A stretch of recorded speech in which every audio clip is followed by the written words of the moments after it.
So guys, welcome to Daily Football Madness और Barcelona versus Napoli round of 16 champions league business end of the season. देखें, जब season start हुआ था तो हमने ये बात की थी कि क्या अच्छा सीजन हो सकता है बार्सिलोना के लिए, और उसमें हमने ला लीगा की बात की थी obviously, which is looking far of right now. लेकिन चैंपियंस लीग से रिलेटेड मैंने बात की थी कि बारसा को मिनिमम क्वार्टर फाइनल्स के अंदर रीच करना चाहिए, ये टारगेट होना चाहिए मिनिमम। और बारसा अगर नेपोली को हराएगी so after so many years of wait, जो कि बहुत ज्यादा यूज टू नहीं है हम बारसा फैन इस चीज के, ना थे नहीं, अब हो गए मैं यूज टू कि we will reach the next round which is quarter final of Champions League. तो बहुत इंपॉर्टेंट मैच है, देखें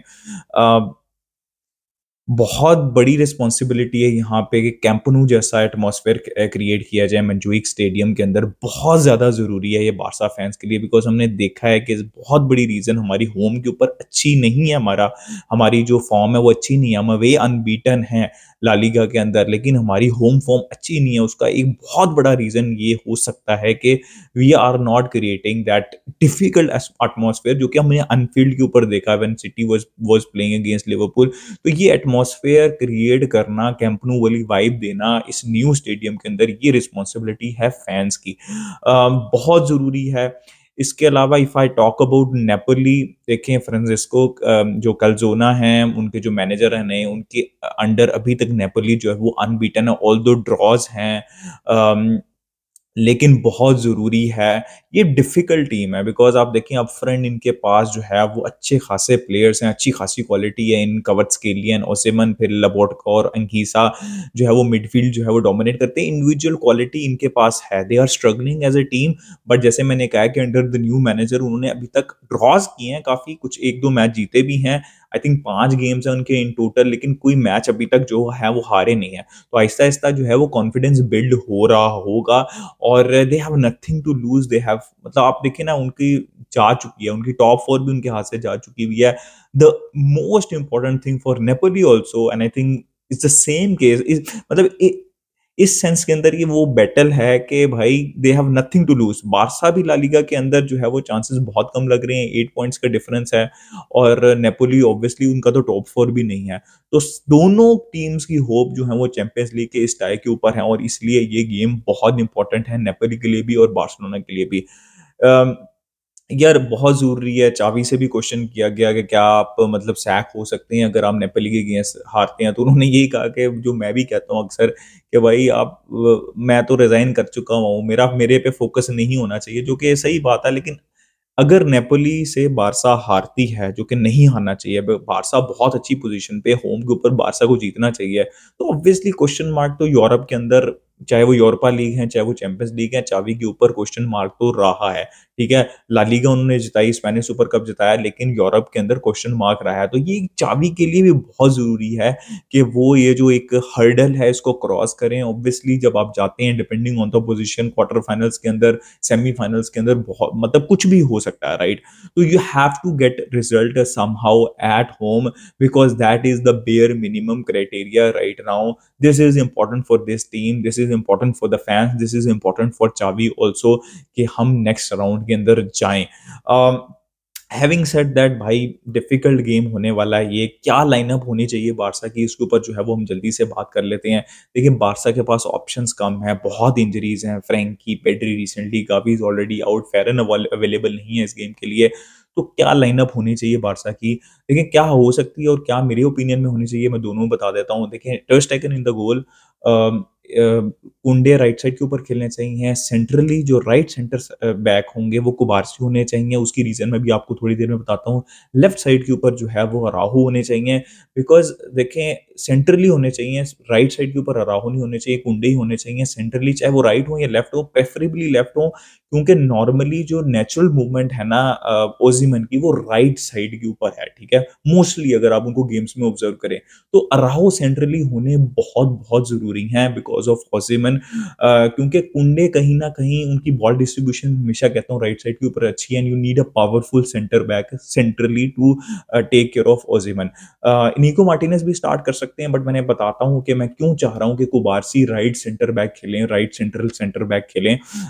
उसकी मैं रीजन आपको बताता हूँ क्यों। Inigo Martinez is also having a good season for Barcelona, he is playing good, लेकिन अभी मैं आपको रीजन बताता हूँ। लेफ्ट साइड के ऊपर कैंसेलो, फिर मिडफील्ड के ऊपर आपके पास ज्यादा ऑप्शन नहीं है। क्रिस्टेंसन राइट साइड के ऊपर खेलेंगे डबल पिवट के अंदर with along with Gundogan. Although I would love के गुंडोगन थोड़ा हायर अप द पिच खेलें, लेकिन आपके पास कोई ऑप्शन है ही नहीं, स्पेशली फ्रैंकी और पेड्री की इंजरी के बाद। Raphinha right side right interior position के ऊपर रफीनिया और फरमीन में से ऑप्शन, आई थिंक फरमीन ने अच्छा खासा इंप्रेस किया था पिछले मैच में और थोड़ा सा डिसअपॉइंटेड दिखे थे रफीनिया, ऑल्दो वो इंजर्ड हो गए थे, but I would go with Fermin because he gives more. उनके होने से लमीन यमाल भी ज्यादा इन्वॉल्व थे पिछली गेम के अंदर, और ऑफ द बॉल जो उनका वर्क रेट है जो कि रफीनिया के भी अच्छा है, लेकिन फरमीन एक डिफरेंट एनर्जी लेके आते हैं।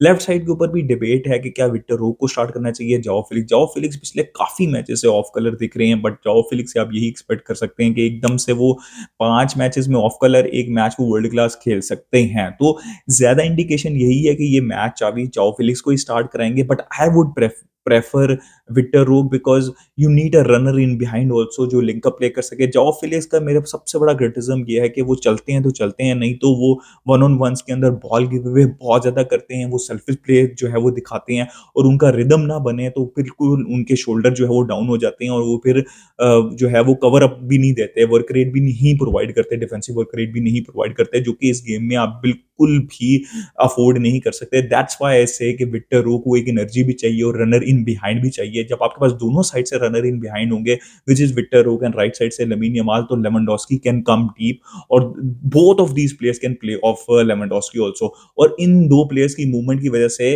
लेवेंडोस्की को भी स्पेसेस मिल सकती हैं जो कि उनको हेल्प हो सकती है। तो Lewandowski up front right side पे लमीन यमाल, ये मेरी जो है वो लाइनअप रहेगी। अब मैं कुबारसी को क्यों कह रहा हूँ कि राइट उनका सेंट्रली राइट के ऊपर खेलना ज्यादा जरूरी है, and why not Inigo Martinez, because देखें क्रिस्टेंसन के टोटल 40 टचेस थे, क्रिस्टेंसन के अलावा आपके पास कोई ऑप्शन नहीं है, राइट।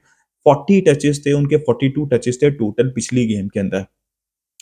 अब वो बॉल के ऊपर नहीं आते, उनका एक रोल है कि अटैकर्स के बीच में और अटैकिंग मिडफील्ड से आगे जो स्पेसेस हैं उनको कट ऑफ करना, अर्ली कट ऑफ करना, जो कि वो अपना रोल प्ले करते हैं, but he does not get on the ball. वो ड्राइव नहीं करते बॉल को, रिदम कंट्रोल नहीं करते मिडफील्ड का। इसलिए कुबारसी एक रीजन है जिसकी वजह से एकदम से आपने देखा होगा पहले लेफ्ट साइड के ऊपर खेलते थे कुबारसी और उनको राइट सेंट्रल स्विच किया चावी ने। वो रीजन यही है बिकॉज क्रिस्टेंसन वो चीज नहीं कर रहे, गेम वहां से चलाते नहीं और थोड़ा सा अहेड खेल रहे होते हैं। तो कुबारसी को आपको देखा होगा कि वो जो है वो प्रेस रेजिस्टेंट वो वाली एबिलिटी भी प्रोवाइड करते हैं, वो लाइन ब्रेकिंग पासेस भी करते हैं, वो बॉल के साथ ड्राइव भी करते हैं उस पोजीशन से। तो वो जो लैक ऑफ एक वो चीज है ना मिडफील्ड के अंदर, या फिर वो जो बॉल चलाना है राइट साइड के ऊपर जो क्रिस्टेंसन नहीं कर पा रहे और वो थोड़े से हायर अप रहते हैं, उस चीज के लिए कुबारसी का राइट सेंट्रली खेलना बहुत जरूरी है, क्रिस्टेंसन के थोड़ा सा पीछे। तो ये बहुत इंपॉर्टेंट चीज है। देखें ये तो स्टार्टिंग 11 की बात हो गई और क्या हो सकती है और क्या मैं चाहता हूं, लेकिन सबसे जरूरी चीज है भाई, you have to start the game well.